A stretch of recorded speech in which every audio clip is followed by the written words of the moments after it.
We're now on chapter 16, The Champion of the World. It was not as dark as I had expected to be inside the wood this time. Little glints and glimmers from the brilliant moon outside shone through the leaves and gave the place a cold, eerie look. I brought a light for each of us, my father said. We're going to need it later on. He handed me one of those small pocket torches shaped like a fountain pen. I switched mine on. It threw a long, narrow beam of surprising brightness, and when I moved it around, it was like waving a very long white wand among the trees. I switched it off. We started walking back towards the clearing where the pheasants had eaten the raisins. This, my father said, will be the first time in the history of the world that anyone has even tried to poach roosting pheasants. Isn't it marvellous, though, to be able to walk around without worrying about keepers? You don't think Mr. Rabbit might have sneaked back again just to make sure? Never, my father said. He's gone home to his supper. I couldn't help thinking that if I had been Mr. Rabbit, and if I had seen two suspicious-looking characters lurking just outside my precious pheasant wood, I certainly wouldn't have gone home to my supper. My father must have sensed my fears, because once again he reached out and took my hand in his, folding his long warm fingers around mine. Hand in hand we threaded our way through the trees through the clearing. In a few moments we were there. Here's where we threw the raisins, my father said. I peered through the bushes. The clearing lay pale and milky in the moonlight. What do we do next? I asked. We stay here and wait, my father said. I could just make out his face under the peak of his cap, the lips pale and his cheeks flushed, the eyes shining bright. Are they all roosting, Dad? Yes, they're all around us. They don't go far. Could I see them if I shone my light up in the branches? No, he said.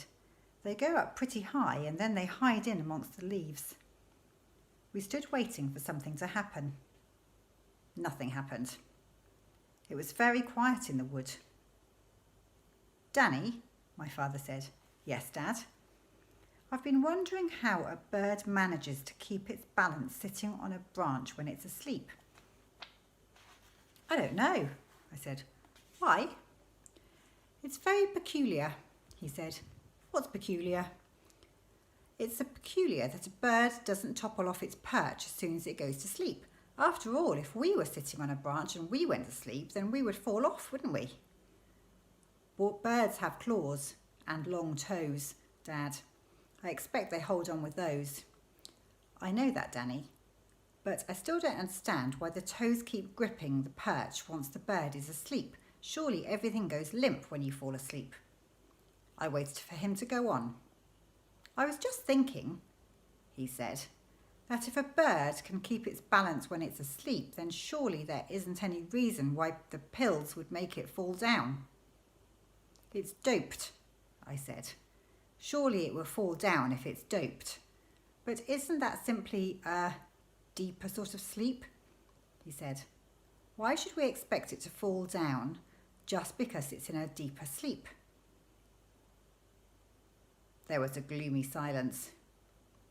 I should have tested it with roosters, my father added. Suddenly, the blood seemed to have drained right out of his cheeks. His face was so pale that I thought he was going to faint. My dad would have tested it with roosters before he did anything else, he said. At that moment, there came a soft thump from the wood behind us. There's a picture there.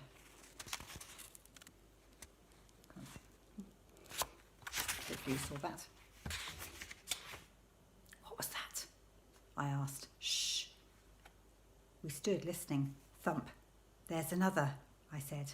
It was a deep muffled sound, as though a bag of sand had been dropped from the ground. Thump. They're pheasants, I cried. Wait. They must be pheasants, Dad. Thump, thump. You may be right, Danny. We switched on our torches and ran towards the sounds. Where are they? My father said. Over here, Dad. 2 of them were over here. I thought they were this way. Keep looking, they can't be far. We searched for about a minute. Here's one, my father called. When I got to him, he was holding a magnificent cockbird in both hands. We examined it closely with our torches. It's doped to high heaven, he said. It won't wake up for a week. Thump. There's another, I cried. Thump, thump. 2 more, my father yelled. Thump, thump, thump, thump. Jeepers, my father said. Thump, thump, thump, thump, thump, thump. All around us, the pheasants were beginning to rain down out of the trees. We began rushing around madly in the dark, sweeping the ground with our torches. Thump, thump, thump. This lot fell almost on top of me. I was right under the tree as they came down, and I found all 3 of them immediately, 2 cocks and a hen. They were limp and warm, the feathers wonderfully soft in the hand.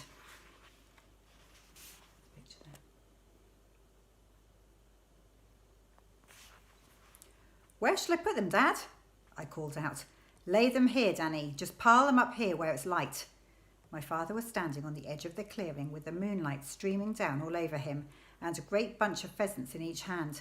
His face was bright, his eyes big and bright and wonderful, and he was staring around him like a child who has just discovered that the whole world is made of chocolate. Thump, thump, thump. It's too many, I cried. It's beautiful, he cried. He dumped the birds he was carrying and ran off to look for more. Thump, thump, thump, thump.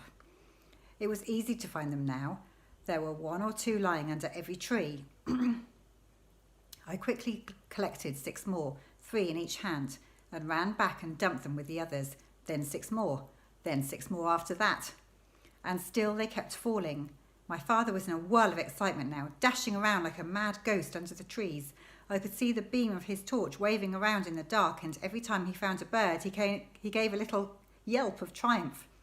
Thump, thump, thump. Hey, Danny, he shouted. Yes, I'm over here. What is it, Dad? What do you think the great Mr. Victor Hazel would say if he could see this? Don't talk about it, I said.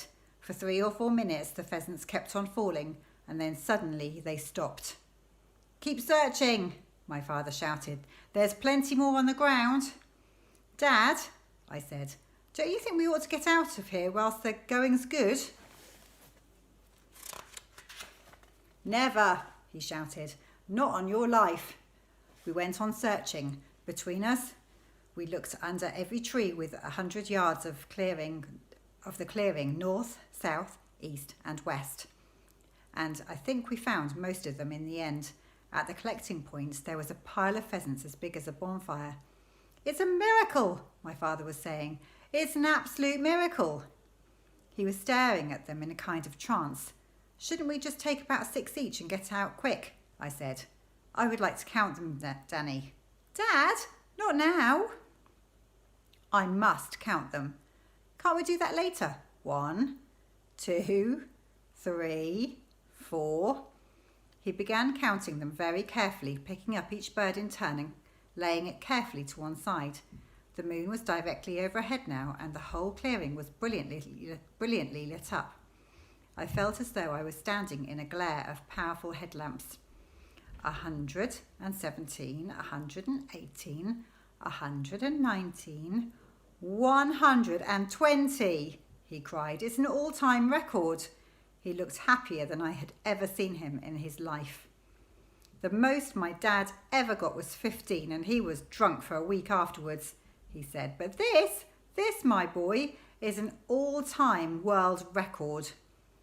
I expect it is, I said. And you did it, Danny. The whole thing was your idea in the first place. I didn't do it, Dad. Oh, yes, you did. And you know what makes that... And you know what that makes you, my dear boy? It makes you the champion of the world.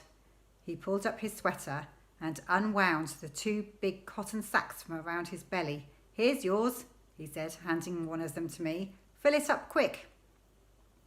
The light of the moon was so strong that I could read the print across the front of the sack. J.W. Crump, it said. Keston Flour Mills, London, SW17. You don't think that keeper with the brown teeth is watching us this very moment from behind a tree? I said. No chance, my father said. If he's anywhere, he'll be down at the filling station waiting to catch us coming home with a loot. We started loading the pheasants into sacks. They were soft and floppy-necked, and the skin underneath the feathers was still warm. We can't possibly carry this lot all the way home, I said. Of course not. There'll be a taxi waiting for us on the track outside the wood. A taxi? I said. My dad always made use of a taxi on a big job, he said. Why a taxi, for heaven's sake? It's more secrets, Danny. Nobody knows who's inside the taxi except the driver. Which driver? I asked. Charlie Kinch. He's only too glad to oblige. Does he know about poaching too? Oh, Charlie Kinch, of course he does. He's poached whole more pheasants in his time than we've sold gallons of petrol. We finished loading the sacks and my father humped his onto his shoulders. I couldn't do that with mine. It was just too heavy for me. Drag it, my father said. Just drag it along the ground.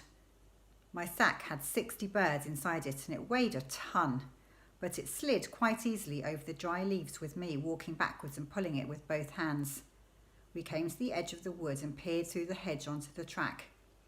My father said, Charlie boy, very softly, and the old man behind the wheel of the taxi poked his head out in the moonlight and gave us a sly, toothless grin.